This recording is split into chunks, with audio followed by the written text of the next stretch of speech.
Last week we kind of talked about the waiting on the Lord, waiting for His wisdom, not getting in a rush, the power in the waiting that we develop. And today we're going to talk about, I'm going to kind of go through, I don't know how far I'm going to get into this chapter because it's obviously a very large chapter. And it's well known because it's the story of David and Goliath and how David was able to overcome. And really this is kind of where David rose to his prominence as a bigger figure in Israel because his defeat of Goliath really promoted him to a place where all of Israel knew his name. And it's really where, honestly, kind of saw the whole, what's the word I want to use? His anger toward David was kindled even more because, we hear the phrase in the Bible where he talks about, Saul killed his thousands and David's his 10,000s. David got this kind of a reputation. And so we're going to start here. But I want to look at really how in the world David even got to the battle. Because we find in chapter 16 that he was anointed. He was chosen by Samuel, chosen by God to be the king of Israel. Because again, Saul, the Spirit of the Lord departed from him. There was no power on him anymore. And he was anointed, but he wasn't appointed king yet. It wasn't his time to be the ruler. And so I find it very interesting that instead of David getting a high mind, getting a mind of arrogance and pride, he even more humbled himself. And after he'd already been in the king's palace in the end of chapter 16, we find where he was Saul's armor bearer. He played the harp for Saul. He had been there, but he still obeyed his father's commands to go back to the field and to be a shepherd. So we're going to start just reading in chapter 17. I'm going to just read on down, and we'll stop in some areas where I want to highlight some things and just show some things from here. So now the Philistines gathered together their armies to battle, and were gathered together at Shoka, which belongeth to Judah, and pitched between Shoka and Azekah and Ephes-dammim. And Saul and the men of Israel were gathered together and pitched by the valley of Elah, and set the battle in array against the Philistines. And I find that kind of interesting. They're at a battle, but the two sides aren't really actually fighting each other at this point. They're just kind of at a standstill. There's not really a whole lot going on. The commanders are probably trying to get a strategy on how to fight, when in reality, the reason Israel wasn't fighting was because they did not believe they could overcome the Philistines. They had been defeated mentally by the Philistines before and they weren't even defeated physically at this point. And the Philistines stood on a mountain on the one side, and Israel stood on a mountain on the other side, and there was a valley between them. And here's where Goliath shows up, and there went out a champion out of the camp of the Philistines named Goliath of Gath, whose height was 6 cubits and a span. And he had a helmet of brass upon his head, and he was armed with a coat of mail, and the weight of the coat was 5,000 shekels of brass. And he had greaves of brass upon his legs, and a target of brass between his shoulders. And the staff of his spear was like a weaver's beam, and his spear's head weighed 600 shekels of iron, and one bearing a shield went before him. And he stood and cried unto the armies of Israel, and said unto them, Why are ye come out to set your battle in array? Am not I a Philistine, and ye servants of Saul? Choose you a man for you, and let him come down to me. If he be able to fight with me and to kill me, then will we be your servants. But if I prevail against him and kill him, then shall ye be our servants and serve us. And the Philistines said, I defy the armies of Israel this day. Give me a man that we may fight together. When Saul and all Israel heard those words of the Philistine, they were dismayed and greatly afraid. So we find here in these first 11 verses just the introduction to where they're at as far as geography. They're on these two sides of a mountain. They're fighting. There were no strangers to each other. The Philistines and Israel were going at it. Israel was going at it with everybody at this time. And ultimately, Israel should have had confidence in their ability to defeat the enemy. We know that God granted them great victories. Jericho, all of these things, great military victories when they weren't even necessarily had the amount of troops that you would think were able to overcome the odds here. And Goliath was the biggest and the baddest of all of the Philistines. And he got out there and said, I think Goliath knew who their God was. Now, ultimately, I find it interesting, though, how he said that they were servants of Saul, which if we're going to, and I find this interesting because if we're going to have our focus on a man, we're not going to have the confidence in the ability to overcome the enemy. And I think that's probably where Israel's first problem was. They were following after a man. They'd quit following after God, and ultimately that's why they wanted the king. They got tired of God's rules, and they wanted to be just like the rest of the world. When ultimately God gave them judges, he gave them prophets, he gave them everything that they needed, but they were honestly just tired of God. They wanted to follow after man, but if you follow after man, man will fail you. And if who you're following after all of a sudden at one day no longer has the power that he used to have, then you're going to lose confidence as well, because your confidence was in that man. That is why it's so important for our confidence to be in Christ. If our confidence is in the preacher, if our confidence is in an evangelist that we like, and we should follow after men of God, but they should not be who we look at for our power. We're not looking at them because they're doing something great, I'm going to do something great. We do what we do because the Lord is our king and guides and directs us. And this is where Israel was, though. They were following after Saul and not following after the Lord. And that's why when Goliath came out, they had no confidence. And we find that he was a very large man. And some people estimate it he was probably somewhere between 9 foot. Some people even have him at 11 foot. There's kind of a stretch there. But he was a very large man, very powerful man. And we know that during this time, there were giants in the earth. And these guys were trained killers. They were trained people who knew how to fight. And ultimately, really, and in reality, I think it's kind of interesting that all Israel had to do was kill this one man. This one man stood in the way between Israel's victory and their freedom and the Philistines' surrender. And yet not a single one of them would take that up. The odds are pretty good. All we've got to do, we don't even have to defeat an entire army. It's just one man. And that's sometimes the power that one person can have in our life. Sometimes it's just one person, one thing that hinders us from having the full power just to go and press forward. And that's who stood in the way between great victory and defeat, was one man, and Goliath there. And, Goliath gives them the terms of the conditions. If you kill me, you will be your servants. But if I prevail against him and kill him, then shall ye be our servants and serve us. And Israel, had they been living, and we can liken it today. I understand the Holy Spirit wasn't here at this time. But had they been living in the power that they were supposed to be living in, this would have been no big deal. But because they weren't, it was a lot bigger deal than it should have been. And that's the way we can kind of translate that today. If we're not walking in the Spirit, some of the things that we face today, they can really hinder us when they shouldn't have that kind of power over us.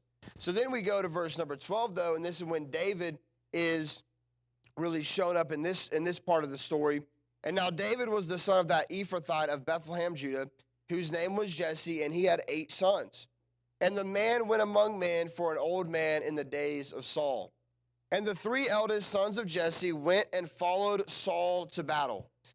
And the names of his 3 sons that went to the battle were Eliab, and the next Abinadab, and the third Shammah. If you remember in chapter 16, Samuel went through all of his sons, trying to figure out who in the world was going to be the king. And the biggest reason that Eliab couldn't be the king, Abinadab couldn't be the king, and Shammah couldn't be the king is you find out they were followers of Saul. They were followers of the worldly king, of a carnal man, whereas David was a follower of his father, who was a follower of God. Therefore, when David followed after God, wanted God's mind, God's heart, wanted to do what God wanted him to do, whereas his brothers were following after a worldly and a fleshly man. And so had Samuel anointed those younger men, they would have been in really probably no different of a circumstance than they were with Saul. The same mentality. And so they followed after Saul. And David was the youngest. The 3 eldest followed Saul. But David went and returned from Saul to feed his father's sheep at Bethlehem. So again, he was in the palace. He was playing the harp for Saul. We know that part of the story where when he would play the harp, Saul's those things that were really conflicting with Saul's heart would go away from Saul. And so David, though, he leaves all of that after he was anointed as the king, knowing that he was one day going to be the king, he went back to his father's house because that's what his father wanted him to do. But David went and returned from Saul to feed his father's sheep at Bethlehem. And the Philistines drew near morning and evening and presented himself 40 days. Now, that's kind of, just thinking about that part, 40 days this went by, and nobody in Israel got in their mind that I'm getting sick and tired of this guy defying my God. I'm getting sick and tired of this man defying my nation. They didn't even have a national pride, really, at this point. I mean, you think about sometimes, and it's getting this way in America, but there's still some people that would fight. But you think about World War II, the wars in the past, the reason that these younger men went out and fought was because they loved their nation. You would think, even if they should have been loving God, but even if they didn't love God, they should have been, this man is defying my nation, the homeland that I love, and that still didn't even drive them to go fight after this Philistine. They were really in a very, very bad, dark place here. And Jesse said unto David, his son, take now for thy brethren, this is verse 17, take now for thy brethren an ephah of parched corn and these 10 loaves, and run to the camp of thy brethren, and carry these 10 cheeses unto the captain of their thousands, and look how thy brethren fare, and take their pledge. Now Saul and they and all the men of Israel were in the valley of Elah, fighting with the Philistines. And David rose up early in the morning and left the sheep with the keeper, and took and went as Jesse had commanded him. And he came to the trench as the host was going forth to the battle, and shouted for the battle. And Israel and the Philistines had put the battle in array, army against army. And David left his carriage in the hand of the keeper of the carriage, and ran into the army, and came and saluted his brethren. And as he talked with them, behold, there came up the champion, the Philistine of Gath, Goliath by name, out of the armies of the Philistines, and spake according to the same words. And David heard them, and all the men of Israel, when they saw the man, fled from him. So David obeys his father's command. His father cared about his 3 eldest sons that were in the battle. He wanted David to go just find a report for him. Just go see how they're doing. I want to know how the Israelites and your brothers are faring against the Philistines, and to bring him back a report. So David shows up on the scene, and things are going, just like they'd been going for 40 days. Nothing really going on. The battle is in array. Now, it looks like there was probably a little bit of some little conflicts going on, but nothing really big. And the men of Israel, when David showed up, Goliath comes back out. The men of Israel, when they saw the man, fled from him and were sore afraid. And this is where really I like it, because David begins preaching and honestly proclaiming a message of power, a message of encouragement to his brethren. And he begins encouraging them and saying, we have the power to defeat this man. And the men of Israel said, have ye seen this man that has come up? Surely to defy Israel is he come up. And it shall be that the man who killeth him, the king will enrich him with great riches, and will give him his daughter, and make his father's house free in Israel. And David spake to the men that stood by him, saying, what shall be done to the man that killeth the Philistine, and taketh away the reproach from Israel? For who is this uncircumcised Philistine, that he should defy the armies of the living God? And the people answered after this manner, saying, so shall it be done to the man that killeth him. And Eliab, his eldest brother, heard when he spake unto the men, and Eliab's anger was kindled against David. And he said, why camest thou down hither? And with whom hast thou left those few sheep in the wilderness? I know the pride and the naughtiness of thy heart, for thou art come down that thou mightest see the battle.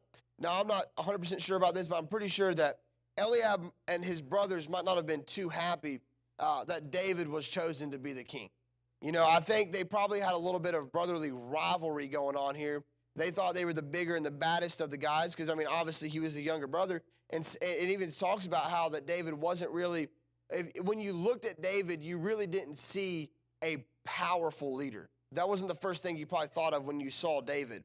And so Eliab's brother, when David's, all he's trying to do is encourage them. Who is this uncircumcised Philistine? We're the children of God. God has given us the power to overcome our enemies, every enemy, as long as we are walking in the name of Christ and the power that we are God's people. And yet his brother got upset about that. I think that's kind of wild to think about, and that's a lot of times probably today, whenever sometimes we take a stand, we go a little bit further in our walk with the Lord, there's always going to be somebody out there that's going to say, don't you think you're going a little bit too far? Don't you think you're kind of doing something a little bit that's out of the ordinary, that's extraordinary? You don't have to go that far off the course. But that is exactly what happens to us, and that's what happened to David, which is why I relate to David so much here, because a lot of times the world may not look at us and see any power in us, in and of ourselves. And our own friends, our own family might try to belittle us, but David did not cower down. He doubled down a little bit here, and he said in verse number 29, and David said, what have I now done? So he's basically asking Eliab, what have I done that's so wrong? All I've done is questioned who this man is and why y'all haven't been fighting him, which is a legitimate question. If I'm at a battle and I know that this nation is supposed to have the power, it would be wrong for me not to bring up the fact that they have the power, not to tell them the truth. That would be what was wrong. But nobody in Israel wanted to hear the truth here. They didn't want to hear that they were not doing what they should have been doing. And I like this statement there in verse 29. Everybody's heard this statement. Is there not a cause? And we can even relate that to where we're at today. There is a cause for us to just keep on going, to keep on fighting, to keep on persevering. And, I find that David here, these verses is really where David makes his observation. He observes Goliath. He observes that the Israelites are not fighting Goliath. And then he observes they have really faithlessness. They lacked a lot of faith in their course of action here. And so upon following his father's command, leaving his sheep, he found himself at the battle. And he's just asking, what would be done to the man who fought and defeated the Philistine? And when you read off that part of it, that's enough to really make somebody want to go fight for somebody. You're going to be a free man in Israel. You're going to get married to the king's daughter, which is ultimately going to put you in the royal palace, which to David wasn't really, I don't think that really would have drove him because he already was anointed the king. But for anybody else, you would think that would be enough to get somebody to go fight for something. And it caused him to question the intentions of his brethren. But then we get done here. We find that he had obstacles he had to overcome.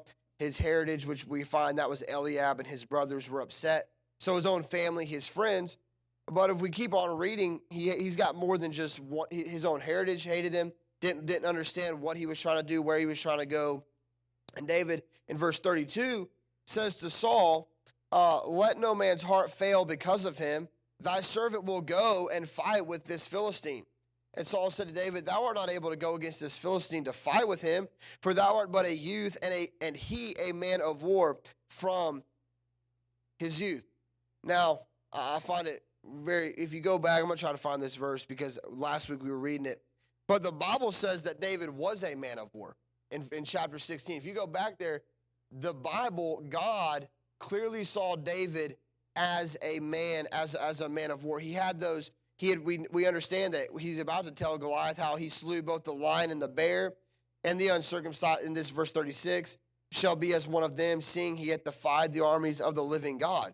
So even though his own king didn't see him as a whole lot, his own family didn't see him as a whole lot, it didn't matter what those two people saw him as. It mattered what God saw him as, and David lived in that. He lived there.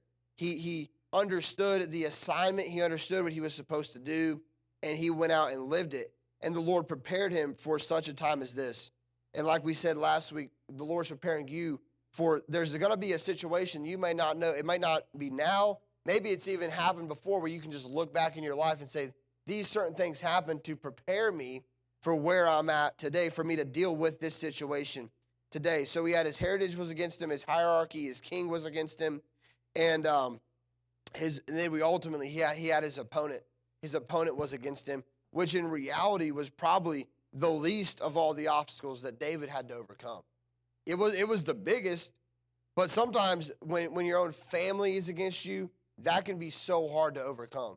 Because sometimes I'm dealing with a friend of mine sometimes, and sometimes you really don't want to mess up your relationship with your family, but sometimes it takes, taking a step out in faith. Now, first of all, you have to know that it is the will of God. but not everybody is going to necessarily think that it is the will of God. Not all of the stars are not going to align exactly perfectly for you. There's always going to be somebody in your family, especially, that is probably going to think that what you're doing is not the right thing to do. I know that we probably all have people like that. They all think they know best for your life. But in reality, you are the one that is to give an account to God for your actions and for where you go and what you do. And then his king was against him.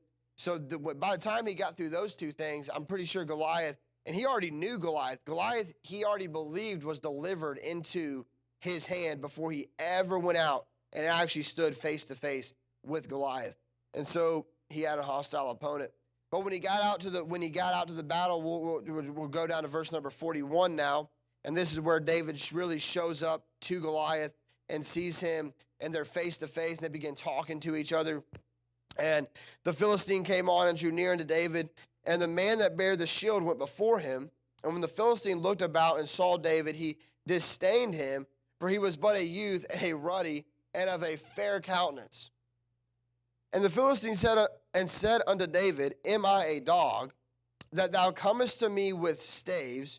And the Philistine cursed David by his gods. So the Philistine is trying to curse David using powerless things that had no bearing on David's life. I like how he says that, by his gods. David was speaking a truth that was spoken through David by the God of the universe. And the Philistine cursed David by his gods. Is that not what the world does today? They curse us by, it don't matter what they're worshiping. People who don't worship anything ultimately are worshiping themselves. And that's one of the newest religions we have out there today. And it's an age-old one, but it's really coming back of the idea that, what I say and what I do is all powerful and all knowing. So it really doesn't matter that there's a higher power in heaven that controls my life. I control my life. And that's what the Philistine really was saying. I have these gods who David knew had no power, but the Philistine was still trying somehow to get David to just turn back around and go back to the camp and not fight him. And the Philistine said to David, come to verse 44, come to me, and I will give thy flesh unto the fowls of the air and to the beasts of the field. Then said David to the Philistine, Thou comest to me with a sword and with a spear and with a shield. But I come to thee in the name of the Lord of hosts, the God of the armies of Israel, whom thou hast defied. This day will the Lord deliver thee into mine hand, and I will smite thee, and take thine head from thee, and I will give the carcasses of the host of the Philistine this day unto the fowls of the air, and to the wild beasts of the earth, that all the earth may know that there is a God in Israel. And all this assembly shall know that the Lord saveth not with sword and spear, for the battle is the Lord's, and he will give you into our hands. I like how David said that there. Even though David was the only one willing to go and fight, David understood that it wasn't just his fight. He was going on behalf of an entire nation. It was give you into our hands. If he was like his brothers or like Saul, I could see them making the statement, the Lord's going to deliver you into my hands. But David wasn't fighting for himself. David was fighting for his country and for his God, not for himself. And it came to pass when the Philistine arose and came and drew nigh to meet David, that David hasted and ran toward the army to meet the Philistine. And David put his hand in his bag and took thence a stone and slang it and smote the Philistine in his forehead. And the stone sunk into his forehead, and he fell upon his face to the earth. So David prevailed over the Philistine with a sling and with a stone, and smote the Philistine and slew him. But there was no sword in the hand of David. The Bible talks about how we wrestle not against flesh and blood. We find out that, the weapons of our warfare are not carnal. Goliath had all the weaponry of the world that you could even imagine. At that time, he was probably had the best of the best that man could afford, that man could make. But David didn't have any of that. He had, really, you could say, barbarian-type weapons. Just a sling and a stone, age-old weapon. And yet that is all it took for him to defeat Goliath. We don't need to go after the world using the world's methods of warfare. We go after the world using Christ's methods of warfare. And Goliath was bold in his defiance of Israel. and Israel's God. He was bold in his appearance. And if we look at the world today, they are very bold in the way they appear. You watch some TV, you watch the Olympics that just recently happened back in the day. They're very bold in the way they appear and promote themselves. They're bold in their attitude. They're very loud. They're very demeaning. And that is exactly the way the world is today. Just like Goliath was in David's day and in Israel's day, that's the way the world is in our day. And but thank the Lord, though, because of David, he was prepared for this battle through his waiting on the Lord. He was overcoming at the very end because he was prepared, because he was living in the power the Lord had given him. David was able to overcome his enemy, and that's 46 through the end here, and where we'll start in verse 47. And this is, simply shall know. Actually, no, we will not start there. We're going to start in verse 52, that's where I was at. Verse 52. And the men of Israel and of Judah arose and shouted and pursued the Philistines until thou come to the valley and to the gates of Ekron. And the wounded of the Philistines fell down by the way to Sharim, even unto Gath and unto Ekron. And the children of Israel returned from chasing after the Philistines, and they spoiled their tents. And David took the head of the Philistine and brought it to Jerusalem, but he put his armor in his tent. And when Saul saw David go forth against the Philistine, he said unto Abner, the captain of the host, Abner, whose son is this youth? Abner said, As thy soul liveth, O king, I cannot tell. And the king said, Inquire thou whose son the stripling is.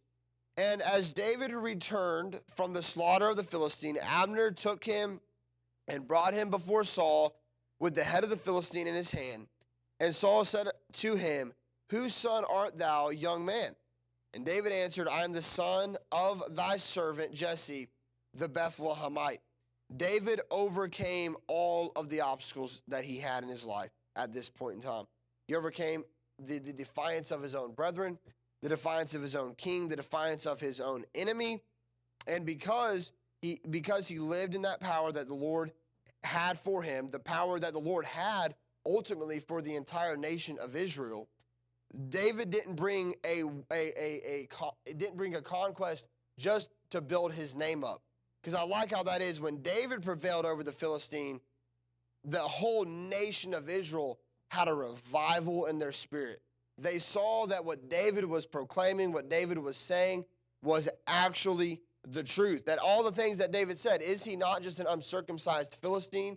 Does not God have the ability to deliver him into our hands? And all this time, they're probably thinking, they have a head knowledge that all of this is true. And maybe that's most of us here have it. We all have a head knowledge that all of that is true in our lives. But David put what he knew in his mind and in his head, and he put it to practice, put it into faith, put it into a pursuing, and ultimately brought forth a revival of spirit in Israel, which is why the Israelites were, at this point in time, began to quit following after Saul. We'll get into this next week. To quit following after Saul and start following after David. And so David overcame the odds. He overcame the ridicule, the shame. He overcame the negativity from his family, the unbelief of his king and his hostile opponent.